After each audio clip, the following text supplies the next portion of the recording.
rounded up. How they were manipulating things. That observation lended itself to this push for hand counting the ballots, which would have exposed the machine's algorithm it injected or used. So last minute, they tried to switch up the algorithm to account for certain jurisdictions, but also they had a serious heartache internally as a result of the shifts in the names on the ballots. So their pre-programmed algorithms were essentially self-thwarted because of their attempts at removing certain candidates and keeping certain candidates, namely Kennedy, on the ballot. So they created some of their own worst nightmares. And then on top of that, all of the pressure that we applied created enough fissures and rifts within the system that when it came time to perform, they utterly failed, essentially. Yeah, well, at some point it may turn out to be the case that the hand of God reached in and thwarted their normal, the technological, they have a fallback system that at the end of the day, yeah, they stuff this, they stuff the postal bags, they burn Republican ballots, they do all the normal stuff. But at the end of the day, they have a fallback switch that they could punch and just gets them over the line. And they punched it this time, and the hand of God reached in and stopped that spark from flying. And maybe we're going to know someday what that looked like. But I have a suspicion that that's what happened.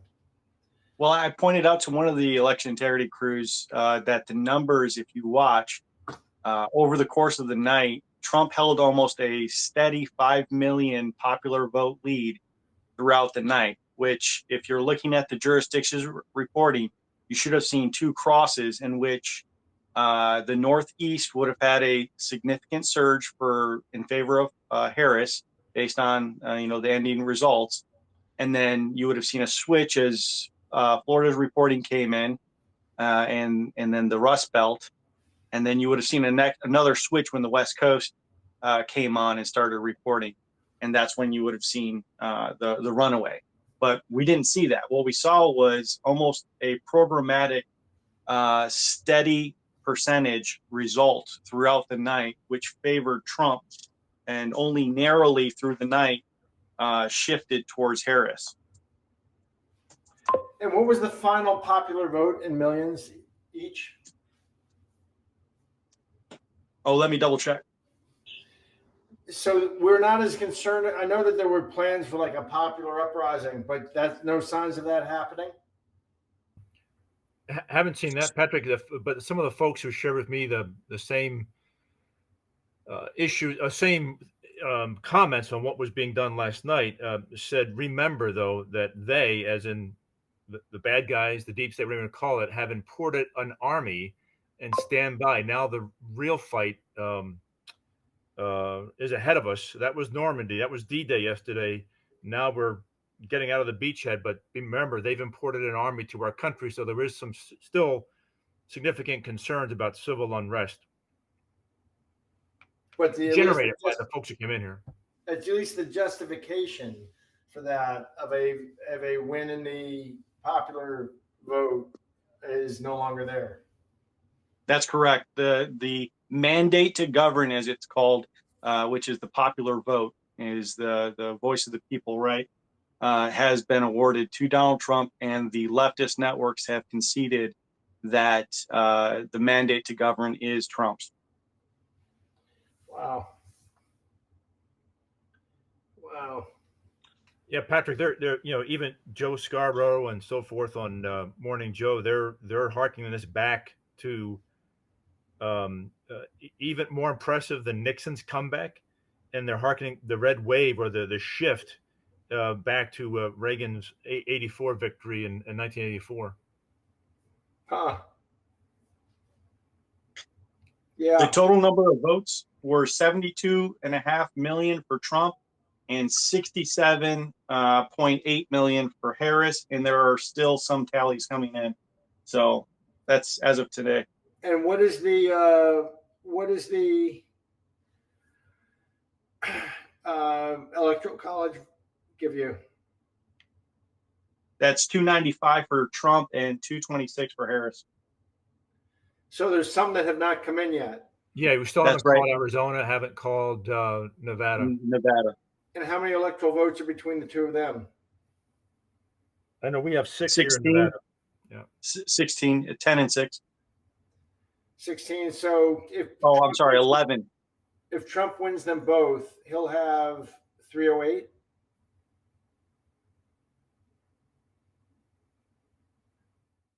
Sorry, it's 17 total between the two, which will put them at 322. Yeah. Well, there's a story I'm dying to tell, but I think it'd be better to wait until it's Donald Trump's story to tell. But sorry, 312. Do you remember, if you go back? So I gave a thing on Twitter, maybe Thursday or Friday, where I told this story about Kamala Harris. I've got bad news for you. Kamala Harris is 100% confident she's going to win. You may have seen that Twitter, like millions of people saw it, and you got to get out and vote, and blah, blah, blah. Kamala, and that she was in a meeting with some people I know, and she was smirking and saying, "Don't believe the polls, don't believe anything. We got this in the bag." Well, if you look, Trump went out on Saturday and he was on a stage, I believe, with Elon, and he said almost word for word what I said. But he said, "But we got a little surprise for them, don't we, Elon? A little surprise," something like that. And well, I think that they had. I think if you go back and look at that speech, you're gonna see. It's gonna start clicking. I think they had a little surprise for. Patrick, I think you're right, because interesting. Mike Lindell this evening, he was commenting about being at Mar-a-Lago last night and so forth, and he said Trump was the most confidently calm I had ever seen him. So Lindell picked up on that Trump was not worried at all, even as the night started. Funny that when the world hears the story, there's a story that is so funny. They basically their go fast switch. They had basically the bad guys had a go fast switch. I'm going to speak metaphorically, but in Learjets, could theoretically go fast, but they were governed. There was a governor on their engine, so they couldn't go through the sound barrier. But back in the 70s and 80s, some Learjets would have